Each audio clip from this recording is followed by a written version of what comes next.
Bonjour à toutes et à tous, c'est le docteur Damou, j'espère que vous allez bien. Aujourd'hui, vidéo de nutrition, reprise du sport. Quelle est la plus grosse erreur à éviter quand on reprend le sport? Eh oui, nous sommes fin septembre, je regarde la date, on est fin septembre 2024, et peut-être que tu as eu la bonne résolution de te mettre au sport à la rentrée, mais, mais, mais tu as déjà abandonné, et c'est pas drôle, c'est pas bien. Et c'est quoi la plus grosse erreur? Et c'est quoi la plus grosse erreur? La plus grosse erreur, c'est d'avoir négligé la fatigue que tu avais déjà avant de reprendre le sport. Eh oui, tu étais déjà un peu fatigué et tu as négligé ça. Tu te dis, ah bah c'est la rentrée, ah bah c'est les fournitures scolaires, les papiers, les inscriptions au sport, courir chez le médecin au dernier moment pour le certificat de sport, acheter le matériel scolaire, etc. Plus le boulot, retour des vacances, donc la pile de courrier de l'été à rattraper, la montagne de mails à rattraper. Voilà comment on t'accueille quand tu rentres de vacances. Et le collègue un peu pénible est toujours là. Et le N plus 1 un peu trop pressant, bah, il est toujours là, hein. Donc tu as mis le dos de ta fatigue, non, tu as mis ta fatigue sur le dos de tout ça. Alors qu'en fait, eh bien, c'était peut-être un problème alimentaire, et ça peut être même pire que ça. Si les salles de sport, si les clubs de sport demandent un certificat médical avant de commencer, c'est pas seulement pour avoir un papier pour l'assurance, au cas où il t'arriverait un truc, pour que l'assureur puisse se retourner contre le médecin. C'est pas seulement pour ça. C'est aussi parce que ton médecin va te poser des questions, ton médecin traitant, il va te poser des questions auxquelles tu vas répondre. Et à un moment donné, tu vas lui dire je suis fatigué. C'est vrai que je suis un peu fatigué. Tu vas minimiser ça parce que tu veux quand même ton certificat. Tu vas dire ouais, c'est vrai, je suis un peu fatigué. Alors le médecin, il va t'examiner, il va te prescrire une prise de sang normalement. Et sur la prise de sang, qu'est-ce qu'il risque d'y avoir? Il risque d'y avoir une carence en fer, en particulier chez les femmes qui ont encore leurs règles. Chaque mois, vous perdez du sang, j'allais dire elle, mais c'est à vous que je parle.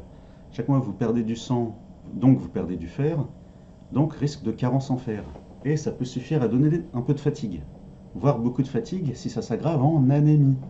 Anémie, c'est quand le taux d'hémoglobine est trop bas par rapport à la norme. Et donc quoi?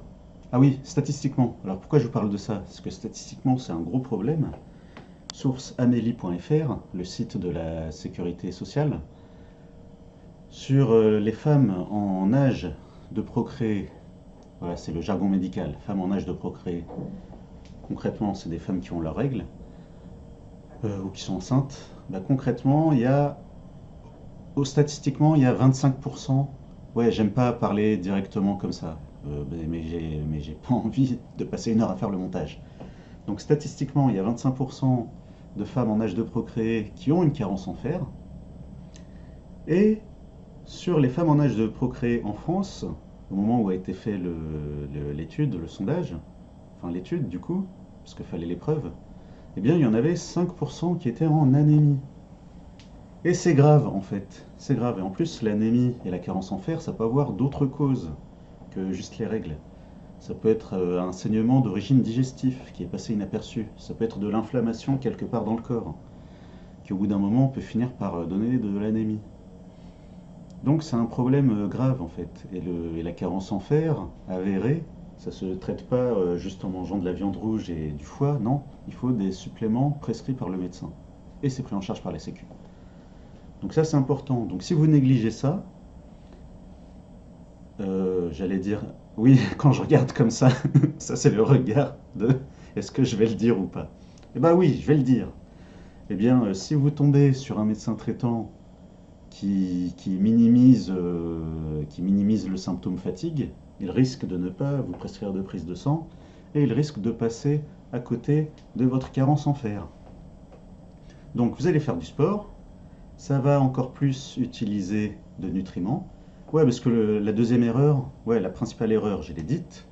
La deuxième erreur, bah du coup, je vais changer le titre, je vais mettre les deux principales erreurs quand on reprend le sport, et je le mettrai dans la même vidéo. la deuxième erreur, c'est que quand vous vous mettez au sport pour perdre du poids, avec l'intention de perdre du poids, eh bien, vous vous dites, ah bah en même temps, je vais manger léger. Voilà, je vais manger équilibré, je vais manger healthy, hein, avec l'accent anglais. Je vais manger healthy. Hein, je vais remplacer les pâtes par de la salade et je vais remplacer la viande par des lentilles. Et ben quoi? Et ben en même temps, vous augmentez vos besoins en nutriments utiles, vos besoins en énergie, et en même temps, vous allez diminuer les nutriments utiles dans votre alimentation. Est-ce que vous trouvez ça logique? Ben non, c'est pas logique. Tout ça dans quoi? Dans l'objectif de perdre du poids avec cette vieille théorie bidon de la balance énergétique sur 24 heures. Ben, résultat, ça va donner des gens qui vont aller faire du sport pour dépenser plus de calories, et en même temps, ils vont manger léger pour manger moins de calories, et après, eh ben, au bout d'un mois, ils sont fatigués. Et là, le vendeur de régime hypocalorique, il n'est pas là, il sera pas là en fait. Ou pire, je sais pas si je dois citer son nom, il y en a un sur internet, un professionnel, qui a dit que c'était même normal d'être fatigué. Alors pour les mots exacts, vous irez voir sa vidéo, que je ne citerai pas, donc on aura du mal. Mais bon, mon plus fidèle, je pense qu'il sait de qui je parle. Donc, donc le vendeur de régime hypocalorique qui vous a dit d'aller manger moins de calories et d'aller dépenser plus de calories, il est pas là, il est pas là. Si vous êtes fatigué, il vous dira d'aller voir votre médecin traitant. Voilà, j'arrive même pas à l'articuler, tellement c'est inexistant comme situation. C'est-à-dire que la personne désespérée par sa prise de poids, désespérée par son obésité, une fois qu'elle a acheté le régime hypocalorique, si elle est fatiguée ou bien si le régime marche pas, elle va se dire quoi? Elle va se dire, ah, encore un régime qui marche pas, c'est ma faute, je suis nul, c'est ceci, c'est cela, mais elle ira jamais voir le vendeur de régime hypocalorique pour se plaindre. Bah non. D'où le business hallucinant des régimes. C'est ça, en fait. C'est exactement ça. Ça marche pas, la personne en surpoids ou obèse, elle culpabilise, elle se dit ah c'est ma faute, je suis encore tombé sur un naze. Ou alors elle se dit c'est ma faute parce qu'une fois j'ai mangé une part de tarte, et elle va culpabiliser sur ça. Mais elle n'ira jamais voir le vendeur de régime hypocalorique pour lui dire hé, je suis épuisé là, je suis fatigué, qu'est-ce qui se passe? Et si elle le faisait, il dirait d'aller voir le médecin traitant. Et donc on revient au début de ma vidéo. Voilà, donc gagner du temps en évitant les deux principales erreurs au moment de la reprise du sport. Et pour ceux qui ne connaissent pas ma chaîne, je vais m'arrêter là. Voilà, vous avez qu'à cliquer vous-même sur mes autres vidéos. Et pour mon diplôme de docteur en médecine générale, j'ai fait ma thèse sur le surpoids et l'obésité. Et dedans, j'y donne des conseils alimentaires. Je cite un livre vendu en librairie que je ne citerai pas parce que j'ai connu l'auteur du livre et j'ai travaillé avec lui et on est fâchés. Et on est fâchés pour de bon, c'est fini. Et je gagne 0 € sur les ventes. Donc ça sera à vous de faire l'effort, d'aller cliquer en bas sur le lien vers ma thèse et d'aller lire jusqu'au moment où je cite le livre en question qui est vendu en librairie. Alors attention, c'est l'édition de l'époque où j'ai fait ma thèse. Parce qu'après j'ai arrêté de lire ces livres du coup. Après j'ai arrêté de lire ses livres, donc je sais pas s'il a changé des trucs après ou pas. Donc voilà pour aujourd'hui.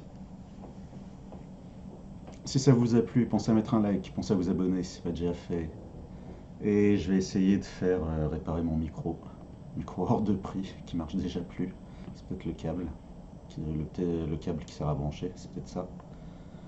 Voilà pour aujourd'hui, à bientôt pour la prochaine vidéo.